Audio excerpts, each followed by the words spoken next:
Welcome back to Stamping at the Warren, and today I'm going to be showing you how to make a card using one of our limited time only stamp sets. So you need to get in quick, otherwise they will be gone and not offered again. And that's the Thoughtful Branches. Now this was a first run, if you like, by one of our team members. We had a team meeting this week, and any of my team members will be getting a copy of this in the post as well. And anyway, so this was a first mock-up by one of my co-workers, and we decided to step it up a bit from this. So this is where you're going to have to trust me, and we're winging it. I have done one completely, but it's already been sent off in the post. So I'm going to go through the stamp sets that we need. So the main stamp set, or the stamp set that we're using, or main stamp set, is the Thoughtful Banners stamp set, and we're going to be using the banners here and one of the sentiments. We are also using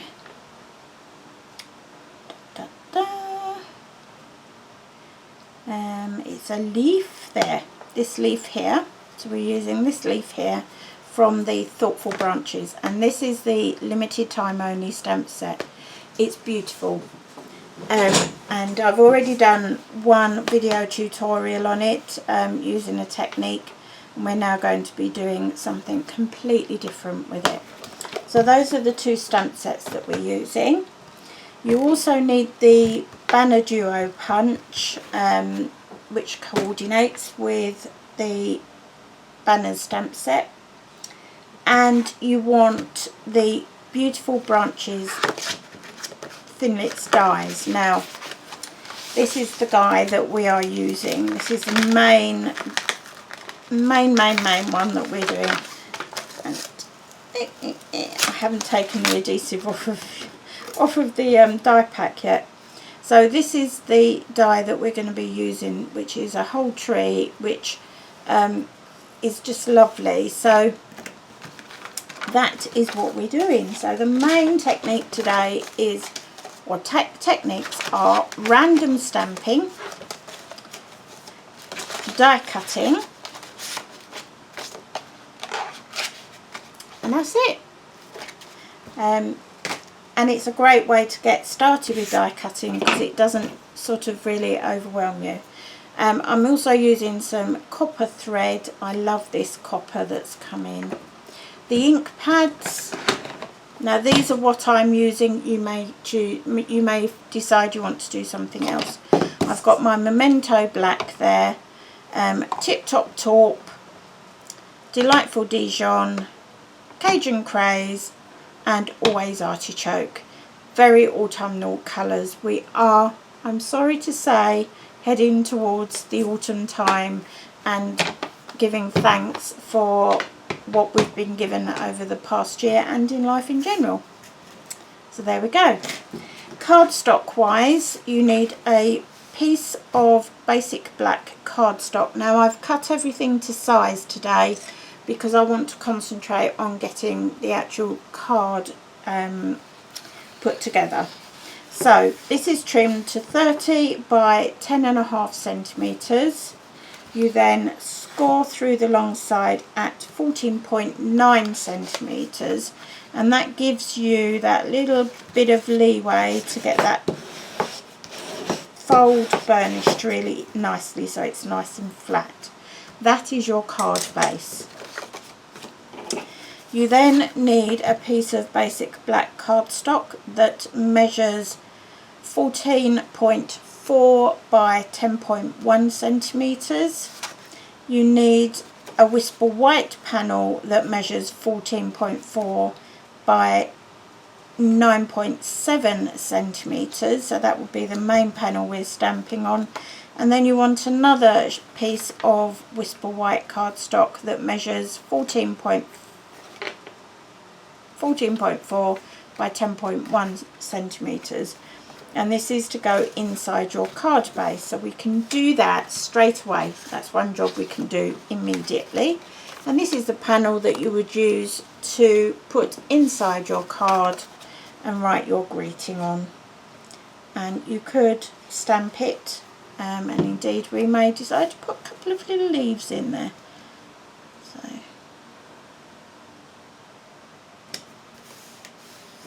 there you go. So whilst that is open and it's in my mind, otherwise I forget, let us take Always Artichoke,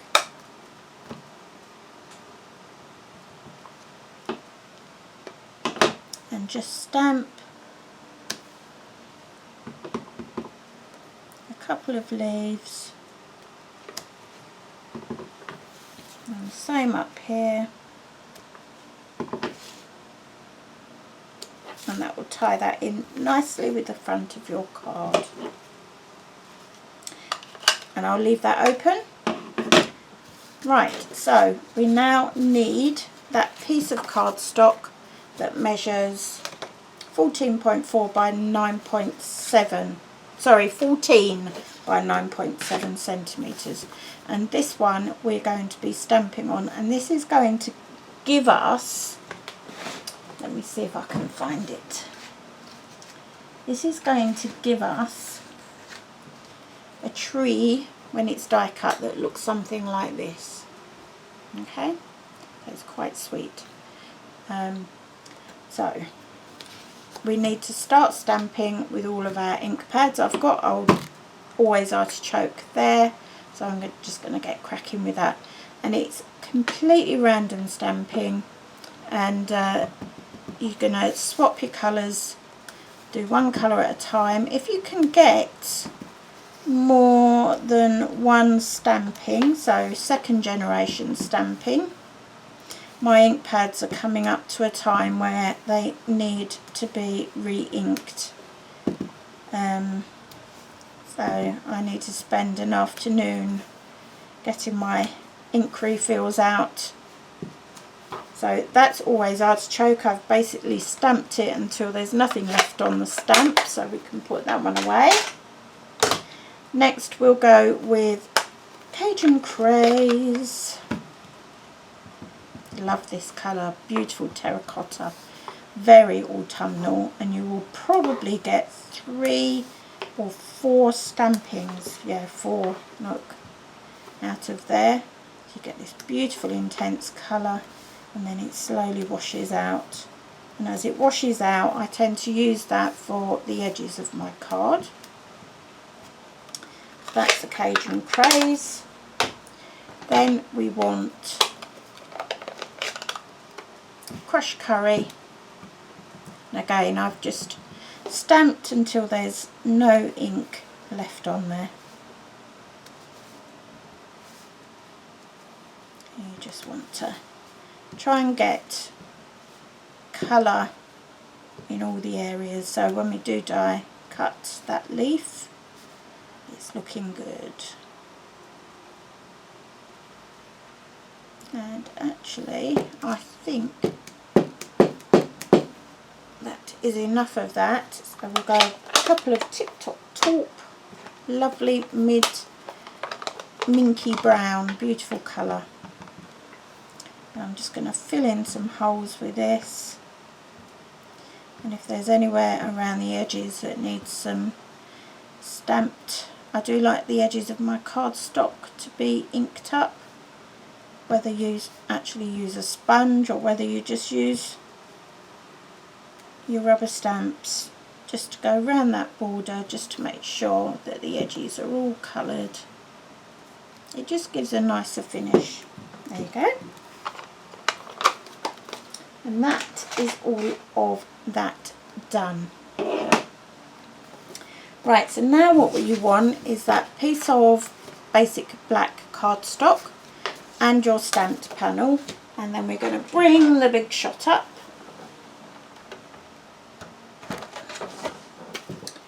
and we're going to start with the basic black panel. Pop that in. I've got the magnetic platform here today.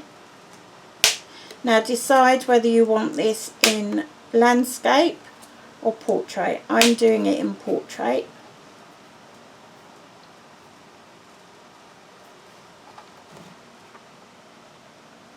And I want it reasonably central. So you want magnetic platform or multi-purpose platform. If you've got the new platform, then it's just the standard platform that you want. Then an acrylic cutting plate, then your cardstock, then your cutting blades face down, and then your second acrylic plate. And it's the same sandwich for when we do the next piece as well. And this is where you end up having bits of cardstock flying everywhere. So I'm actually going to remove that. The die is still sitting on there, so I've been able to remove the other one whole, which means we can get this one done. And we're going to do just the same. So you want to exactly the same sandwich, just get this all lined up.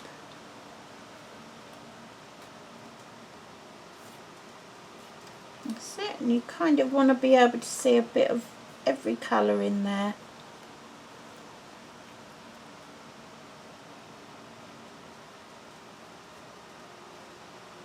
That looks pretty good to me. And then back through the big shot for that one.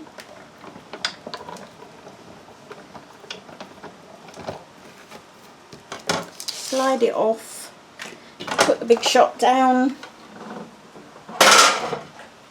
And then we can bring these two pieces in. So I'm going to peel off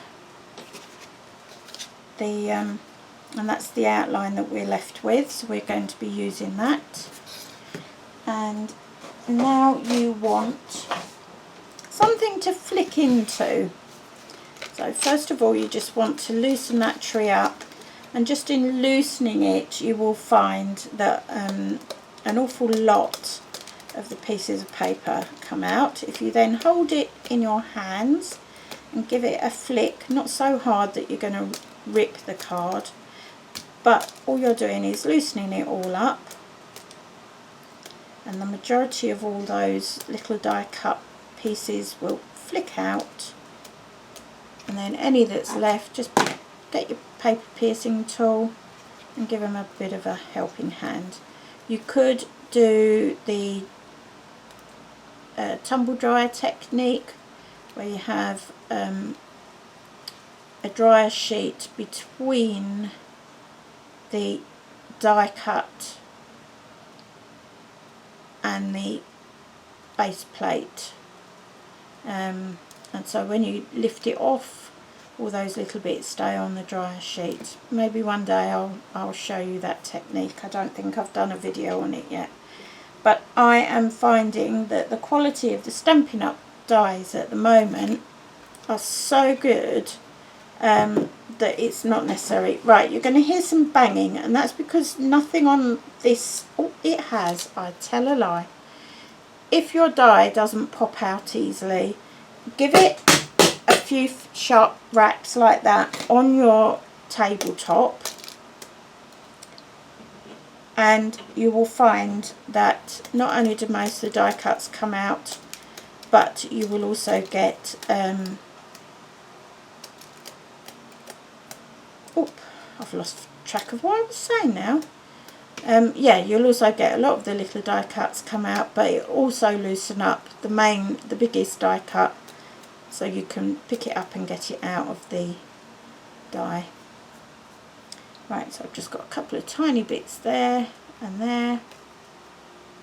It's so different to when I first started doing die cutting, where the dies really, unless they were big dies, they could be a real pain in the bottom getting tiny die cuts out, and the quality of them has just improved so much. Right, so there we have one coloured tree. And we should have one dark tree, black tree, there we go. Get my pot, put all those die cuts away. Right, on to the assembly. So, the first thing that you want to do is actually mount this layer onto your card base. So for that I'm just going to, so this is the black sheet that's got a die cut shape in the middle. I'm just going to use Tombow just to mount this. Don't put too much Tombow on or it takes ages to dry and it gets mucky. But,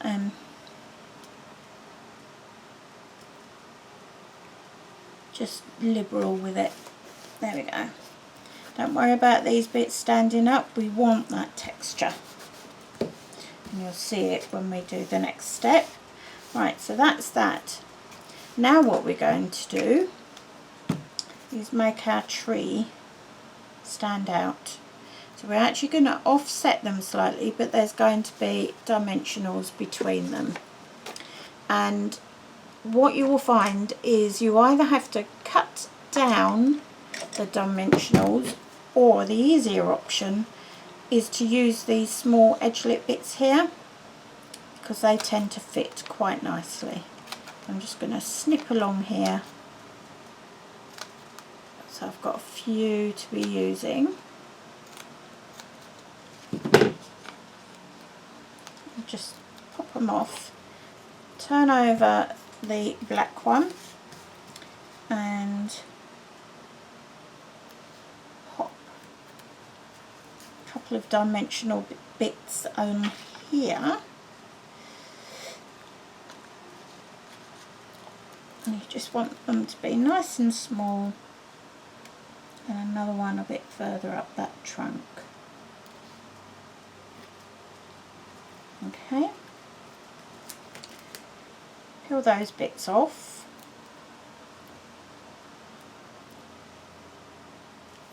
and pop this. Now don't worry about these pieces because you're just going to snip them off.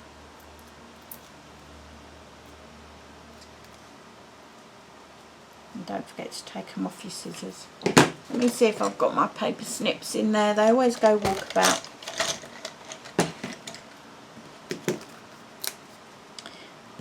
Now don't worry about this white area because that will disappear.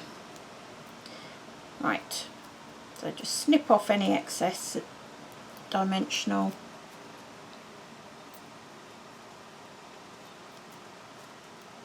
And then this tree gets put back where it came from, just so. And you can see where I haven't got anything holding the sides down, you're already getting some lift. Then we want our second tree that we did, the one that we had stamped, and this we are going to offset slightly. Okay, so you can choose which way it goes, but it's just going to be offset slightly. So you just want to do the same again, some nice narrow edge bits.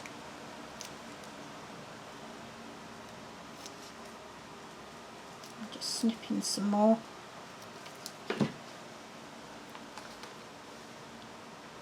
You just want a few more dimensionals on this one just to make sure they stay in place, but do, sorry, that's my doorbell just gone.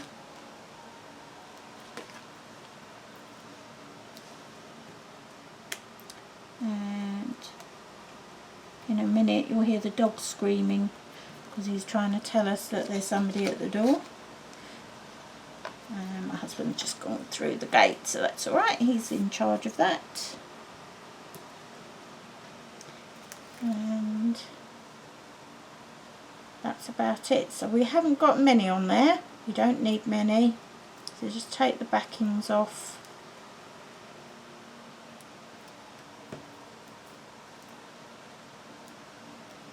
And just slightly offset it, as I say, and pop it down, and look at that lift that you get with that. Right, now for the banner. So you want some scrap Whisper White cardstock, and we want the banner stamp, and I'm using the From Us, the Memento Black, because the Memento Black doesn't stain the photopolymer like the archival black does. So just stamp that.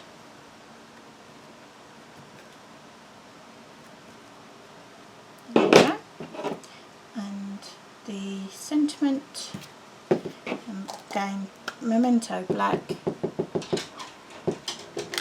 Now my dog's at the window because he's saying there's somebody here.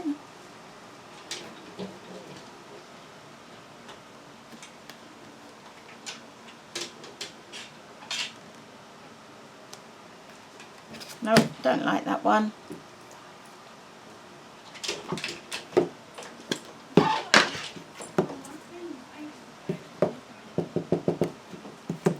I should have done it this way. I always find it easier to do the sentiment and then do the banner around it. Being distracted by people coming and going today. I've had to stop and start so many videos today. So we keep getting visitors. We run a small animal boarding service here, and obviously it's the summer holidays, so it's really busy. And we're absolutely rammed at the moment.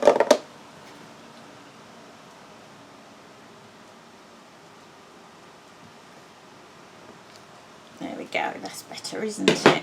Right, then bring in the banner punch. Love this banner punch and the Thoughtful Banners stamp set. And then just line it all up.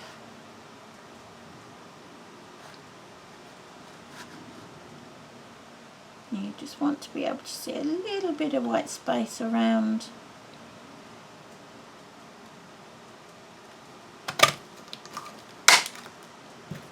Sentiment, there we go. And, right, here we go. The last finishing touches. So let's get some copper thread, wrap it around 2 or 3 fingers several times,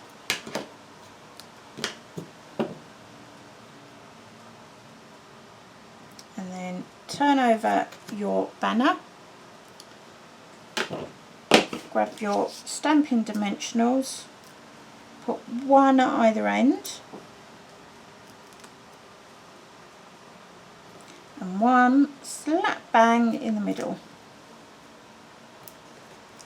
And the reason for that is the one in the middle is going to hold that copper thread in place. Curl up any bits that have gone wayward on you, and then you want enough to show, but you also want to, can you see there? So the copper thread is actually adhered to the Stampin' dimensional, but there's still enough adhesive on the dimensionals to be able to put this together. And we're just going to go straight across the middle here.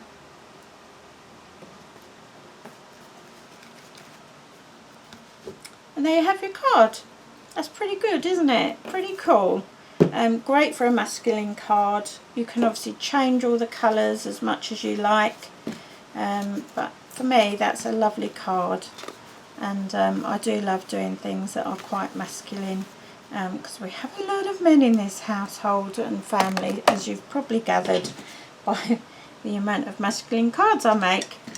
Anyway, that's it for today. Thank you so much for taking the time to watch. You understand now why I did all the cutting of everything to size earlier. Now don't throw away this, because this you can do the opposite to this. So you could mount this onto black cardstock. In fact, I've got some here. I've also already got another tree. So you can, look, I'm giving you 2 for the price of 1 here. Let's use a bone folder on there.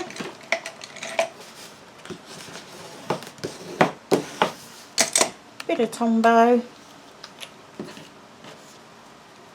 And this is where I love card making, because it's so resourceful. I hate wasting stuff. So if you can use it, use it. Right, that's gone straight down onto another card base. And there's a die cut I did earlier. Just the one, I know. But just pop that up as we've been doing with the other. I've probably still got some edge lip bits that I can use.